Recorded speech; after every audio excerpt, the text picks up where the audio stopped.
course, light and dark.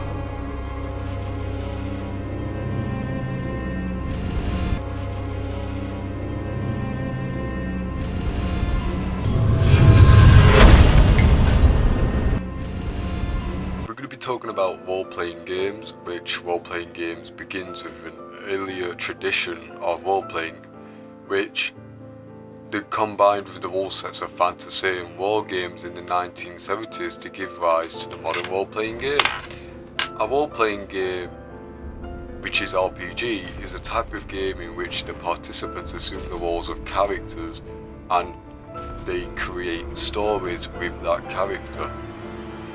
And you get different type of role-playing games like Dark Souls. You create your character and your task is to lick the flame or let the flame die off.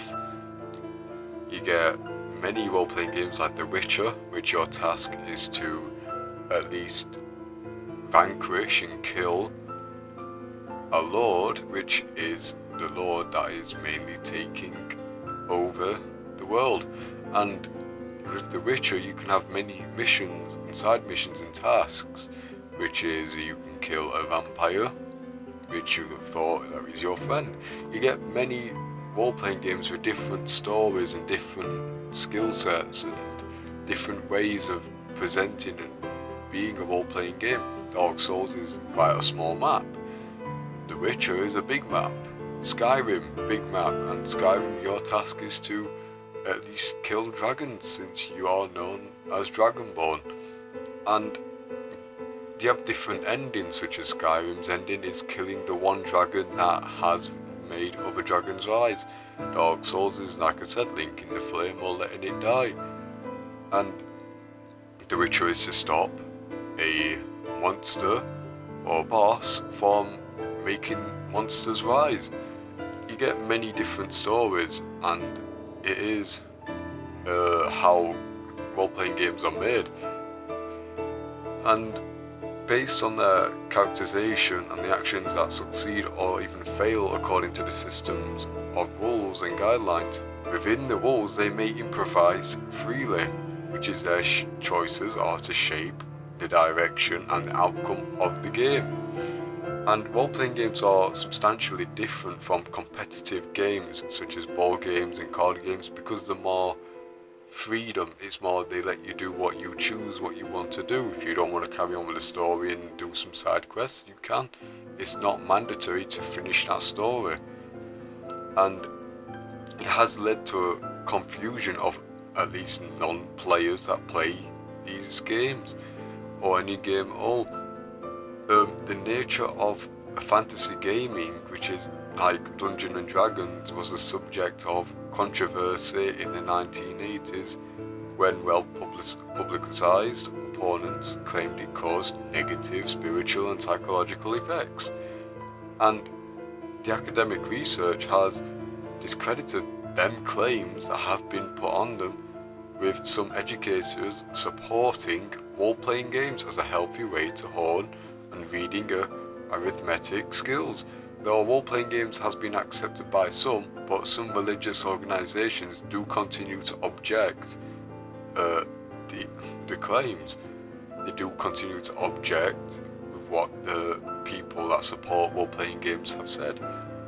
Media's attention both increased with sales and stigmatized certain games in 30 years of the genre, and they have grown from new hobbies and boutique publishers to an economically significant part of the games.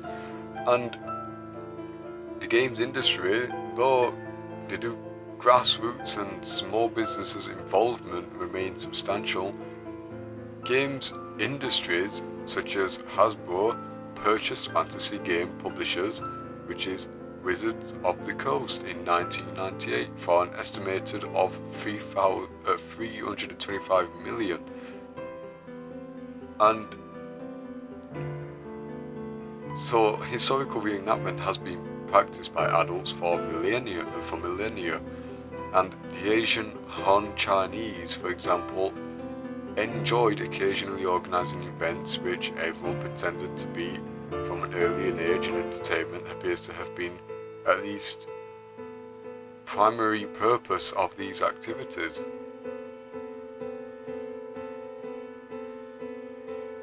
And which I have said there is that they have pretended to be from an earlier age, so at least medieval law in the 16th century, which is in Europe, and travelling teams of players performed a form of provisional theatres known as the commedia dell'arte, with stock situations and stock characters and improvised dialogue in the 19th and the early 20th century. With role-playing games, they have actually made board games and parlour games, or as the game Jury Box included elements of role-playing and mock trials and models, which is how popular role-playing games have come. And theatre games created by Viola Spolin arose in which many players took roles of characters and improvised, but without formalized rules which would characterize modern role-playing games. But there is some evidence that assassin-style games may have been played in New York City by adults as early as 1920, a simple version in which an assassination was performed by saying, "You're dead." It was mentioned in Harper Marx, an autobiography, Harper Speaks, in a section covering the 1920s.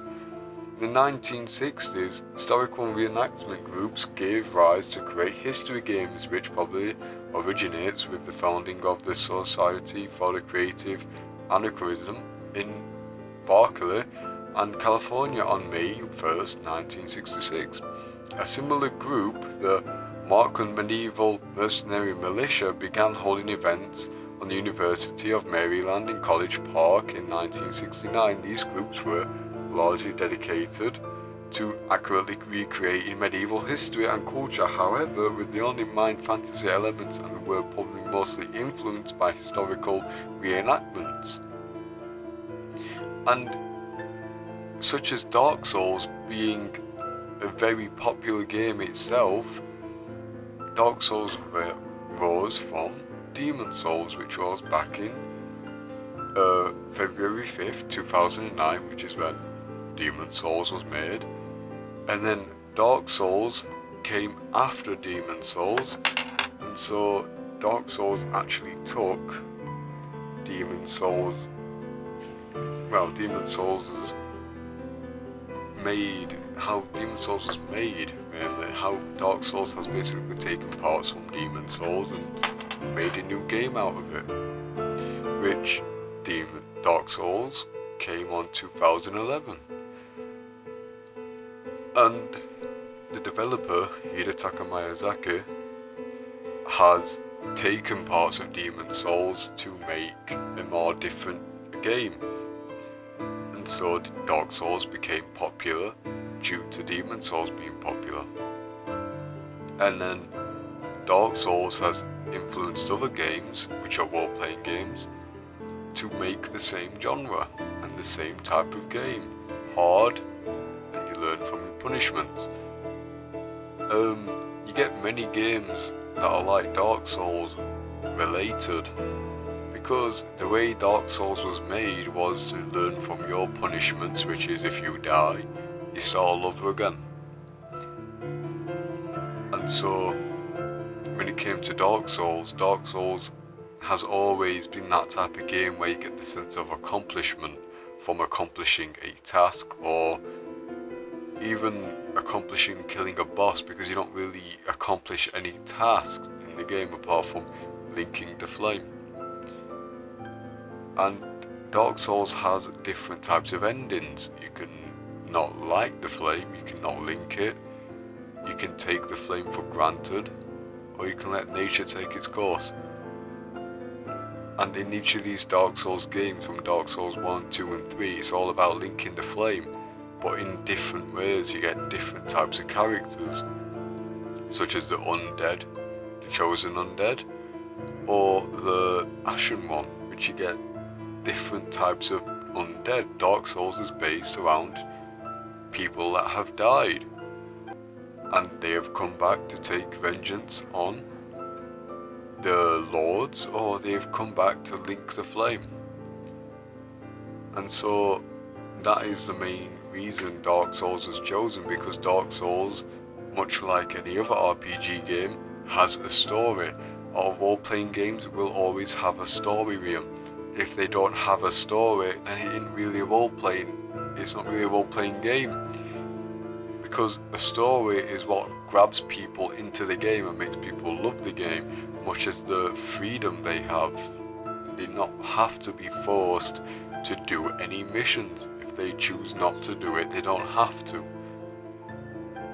But adding a story just adds in that extra taste and that extra push to become more of a role-playing based game, and you are put in that person's perspective and that person's shoes, much like it was they were talking to you, which is why Dark Souls makes it look like you are the character instead of that character itself.